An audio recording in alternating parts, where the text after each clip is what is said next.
Armored Core is a series that started way back in the late 90s. Full disclosure, this was my first Armored Core experience, and it was excellent. Fighting through waves of mechs in your very own customized machine is a blast. There was a definite skill curve to the game that starts right at the beginning, but it's worth getting through. If you want to see some gameplay, check out my live stream from the link in the description below.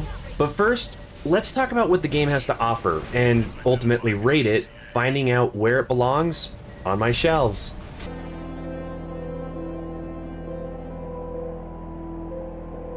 We're close to Rubicon. Wake the dog up. You will play the game from the perspective of a silent protagonist. Thrown onto Rubicon by your handler, Walter, you need to steal a mercenary license, sneak into the system, and start taking jobs for the local corporations. Fighting tooth and nail for control of a mysterious resource known as coral. Take jobs for money, upgrade your mech with the money, rinse, repeat. Removing MIA status. Restoring access privileges.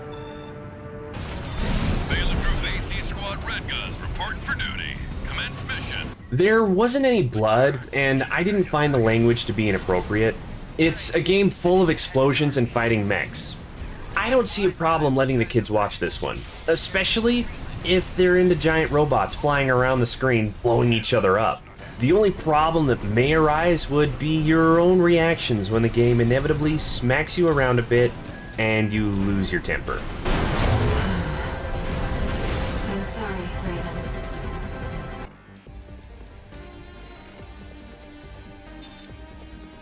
The gameplay will be in the form of your AC, customized with your preferred weapons, legs, arms, and so many other pieces. Up to 12 parts make up the AC, each with their own strengths and weaknesses. You could spend hours going through everything to make the perfect fighting machine. You can even change the color schemes of every part and slap on your very own emblem.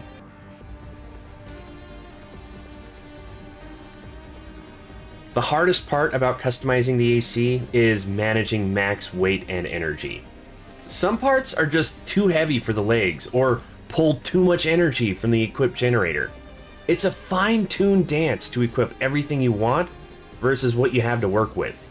I usually went for a tanky build with a lot of health, so weight usually wasn't an issue, but there were only a couple generators I could ever use for that build.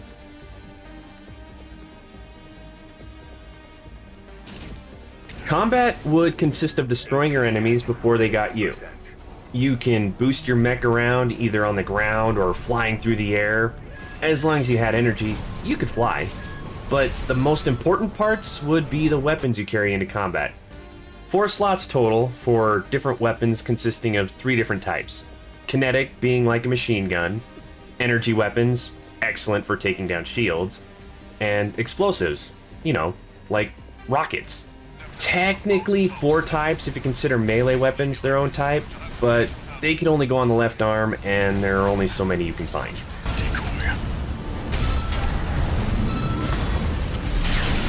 The game moves forward through missions in chapters. You can play through the current story mission or replay an older mission you've already completed. There is no open world exploration aspect to this game.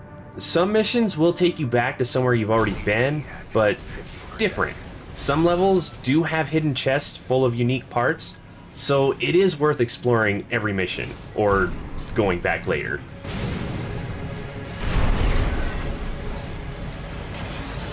If you're familiar with FromSoft's other titles, then you may have experienced their skill curve they like to throw into their games. Some fights in this game were very difficult depending on the build I was fighting with. I found parts I loved to run with, but I would run into a boss that would rock me over and over again. I would fine-tune all my parts, and before you know it, I'm running a completely new AC to beat a boss. It was fun, testing and trying a lot of different playstyles in order to succeed and move forward, but sometimes it just kind of felt tedious.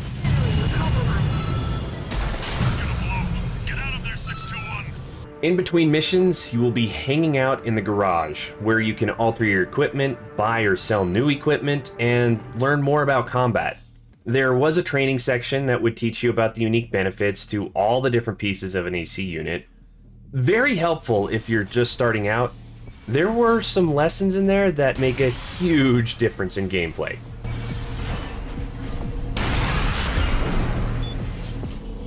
Shortly into the game, you'll unlock the arena. When I first saw it, I thought this was the PvP section of the game, but I was wrong. That comes later. The arena pits you against an imaginary mech, based off a real character. Starting from the bottom, working your way up, with each fight getting a little more difficult. The rewards for completing arena matches were emblems, money, and OST chips, needed to tune the operating system of your machine, increasing things like damage mitigation or new abilities.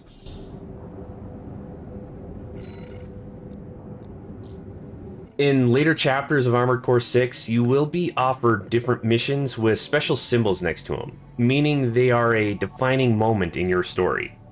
Pick one and the other goes away, sending you down a branching path. There are a few different outcomes to the game depending on the choices you make throughout the story.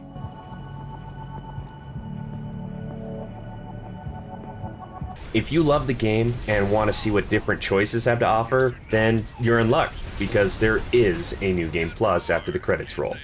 So, if you wanted to see where different choices lead, this is your perfect opportunity. Be warned though, New Game Plus adds even more decisions to the game with more missions and outcomes. New Game Plus doesn't really feel like your average rerun. Given the new unlocks, I feel like it's necessary to keep going. Not like I'm redoing everything, but moving forward still to an actual ending, far into the distance. Wait, 621. I'm receiving a coded transmission. So, it took me around 20 hours to finish one playthrough of Armored Core 6. Some fights I had a very difficult time with, but if you have a better grasp on the game, you shouldn't have a problem. I honestly felt like I was just looking for the most damaging weapons and dodging in the tougher fights without learning key mechanics. This game can definitely take a lot of your time if you really take to it and spend hours min-maxing every piece of equipment for the perfect fighting machine. So I think it's about time we get these ratings underway and place it on a shelf. This game looked awesome. Who doesn't love gorgeous machines smashing each other to pieces? The explosions and weapons were spot on. I'm giving it a 5. The story, on the other hand, was kinda tough to follow. It started to get more serious near the end and make some more sense, but for the majority of the game, I couldn't follow. I was just running through missions, blowing things up. I'm feeling a 2. Gameplay was great. Really testing my thumbs, abilities, and drenching my controller in sweat.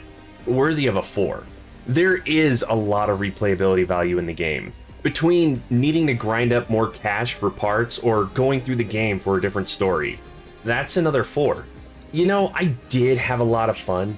There were a couple of fights that really tested my patience and were just a rough experience, but overall it was good, so I'm giving it a 4. All in all, Armored Core 6 has earned itself a 3.8 out of 5, earning its rightful spot right there at the beginning of the top shelf. I really enjoyed the game. I'll probably keep playing on the side when there's time. If you enjoy the challenges FromSoft offers in their games, you'll probably enjoy this. It's not the same kind of difficulty as a Soulsborne title, but it is still difficult. And with that, I'm done with this one, and it's time to move on to the next. I will see you there. Bye!